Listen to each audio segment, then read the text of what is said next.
Because I don't want anybody going on me. We need every voter. I don't care about you. I just want your vote. I don't care. So in today's episode of Both Sides Are Not the Same, there was Donald Trump saying, I don't care about you, I just need your vote, to someone who was passing out from heat exhaustion. That's the kind of leader that Donald Trump is.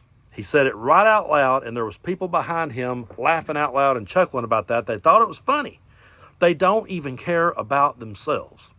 They don't even care about the people who believes in the same stuff they do. One could literally drop dead, and the only thing they would be concerned about is, well, dang, you didn't live long enough to vote for Trump.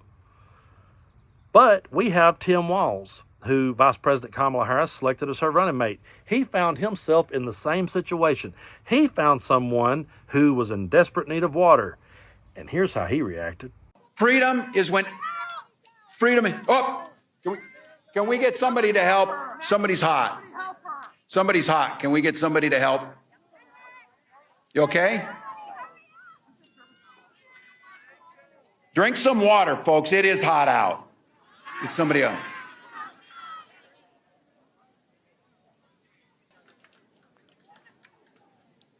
Thank you all for helping.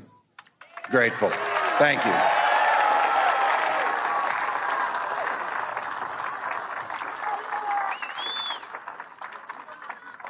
Thank you all. Take care of one another on this. This is why we gather. Look, it's hot. It is hot. I'll come again. They've got folks here. We'll make sure we're okay. That's what it's all about, folks. Compassion. Some compassion for your neighbors. That's all it's about.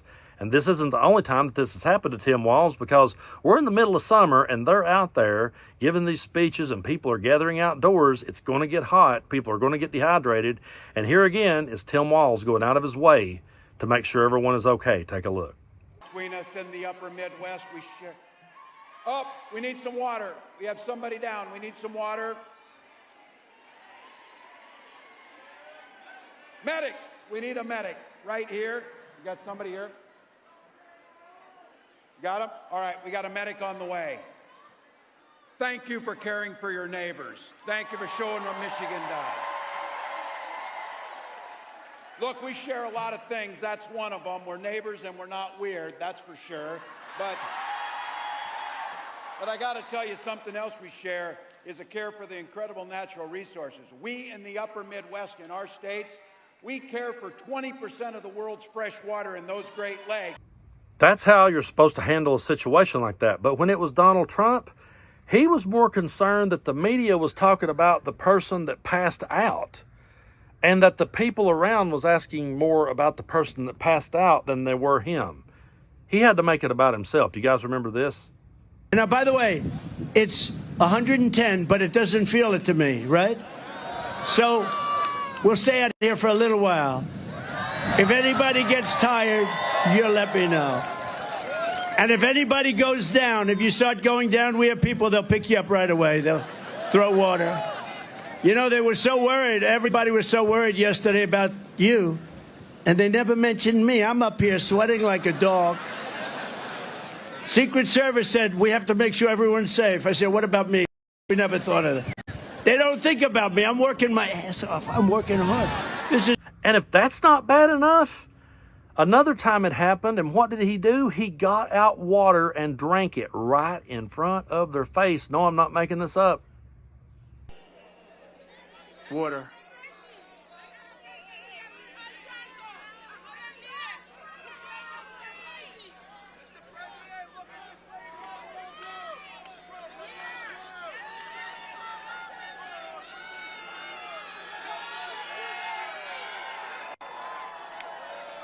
She all right? She okay?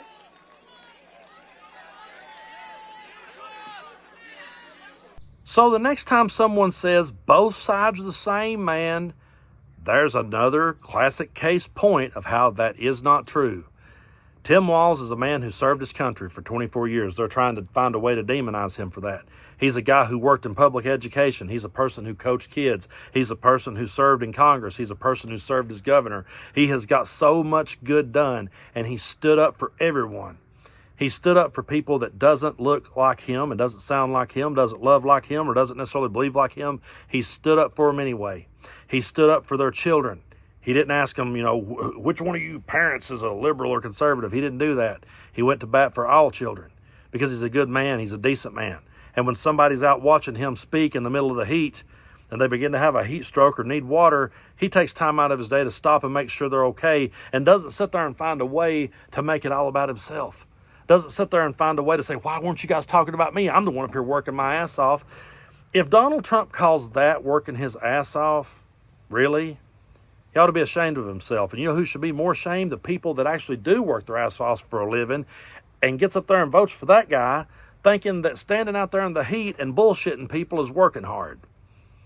It's absolutely crazy to me that he's still a contender and that he's still there at this point in the game.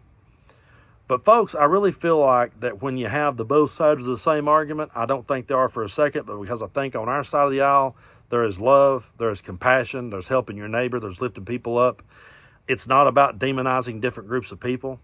And you know, one thing that really gets under my skin is Trump. Every time he's asked a question, every single time, he finds a way to demonize the immigrant who's coming here to make their life better. They're coming here to find a better way of life. And he finds a way to demonize them, and that goes against everything that I was ever taught about the American dream. I was taught growing up that people came here to find a better way. So in my mind, we should be encouraging those that they do. But instead, he's out there demonizing them at every point. He's out there turning his followers against them. He's out there stoking the fires of hatred and says right to their faces, I don't care about you. I just want your vote. I never thought that I would live in a world where someone could walk out on a stage, insult the people right straight to their face, and the people would sit there and lap it up. I mean, that happens all the time at WWE events. You know, the heel comes out and he tells them they're all just a bunch of trailer park trash, and they all sit and laugh about it because you're at a show. And you realize the heel's just being the heel. But in MAGA's world, that's the guy they look up to, and that's the guy they think can fix their problems. They're looking right now to Donald Trump thinking he can fix their problems when he wouldn't even give them a drink of water.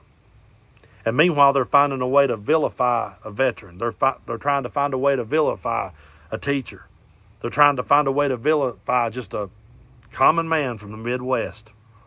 And they're trying to pass off a fake Appalachian as someone that's real. The world is so backwards and so just confused at this moment in time, that all I'm trying to do is just point in certain directions and say, did you ever stop to think about it this way? You're out here talking to a man who wouldn't give you a drink of water if you was dying in front of him, and he's only going to be disappointed that you passed away and didn't vote for him. So yeah, they'll come out with names for Tim Walz. They already are. They're coming out with ways to demonize him and vilify him. But what you really got to do is stop and ask yourself, wait a minute, why? Why again are you doing it? Why again are you vilifying this guy that stopped and paused and waited to make sure someone was okay? But yet you're making a hero out of a guy that just mocked him to their face. It's a screwed up world we're living in, but those people are fired up and ready to vote, and I point this out in every video, but their vote counts just as much as yours. So if you're tired of seeing that kind of cruelty, and you're tired of hearing this type of rhetoric, and you're sick and tired of seeing Donald Trump just be a cold-hearted bastard his whole life, then you got to vote. You got to get out and vote, because don't think for a second, and don't fall for this. There's one thing I hear people here in Tennessee say to me all the time, well, man, it don't matter. Tennessee's going to go red whether I vote or not. You can't think like that. Yeah, Tennessee's probably going to go red, so is Kentucky. I get it. It's going to happen. But if we continue to sit back and say that, then it's always going to happen. The movement has to start somewhere. You have to start somewhere and start standing up and going, we're not going to take this anymore. We're not going to be known for this anymore.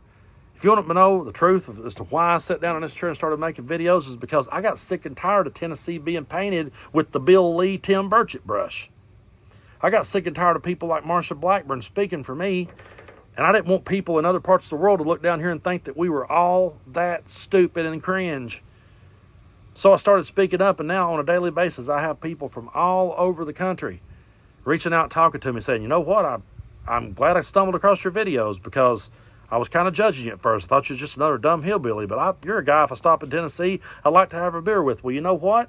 There's more people here in Tennessee that thinks just like me. A lot of them can't speak up for whatever reason. A lot of them won't speak up for other reasons. But there's a whole lot more blue dots right here in this state than you would ever imagine. They just got to stay focused. They just got to keep their eye on the ball. And at this point in the game, folks, if you're not speaking up, ask yourself this. We're not talking about, just who's going to pay for the health care anymore. I mean, if you're kind of staying quiet on that, okay, whatever. If you're just staying quiet over, well, how much should we tax the rich? I don't really want to say, whatever. But we're talking about human rights. We're talking about human decency. And if you're just sitting back watching a guy let somebody pass out in front of them and say, I just need your vote, don't die on me, you're not speaking up over that. To me, that's worth speaking up over. To me, women's rights and equality is worth speaking up about. And to me, it ain't got a damn thing to do with Democrat and Republican. I'm so sick of hearing that. Brandon's a Democrat. He's just talking politics. No, I'm trying to stand up for people. And if you needed a drink of water in front of me, I'd go out of my way to make sure you had it, even if you were a Trump supporter. So it's not about standing up for politics or a political team. It's about standing up for human decency. And there was Exhibit A and B. There was a guy concerned about people, trying to help people, versus a guy that was only there for their vote. The choice couldn't be no more clear to me.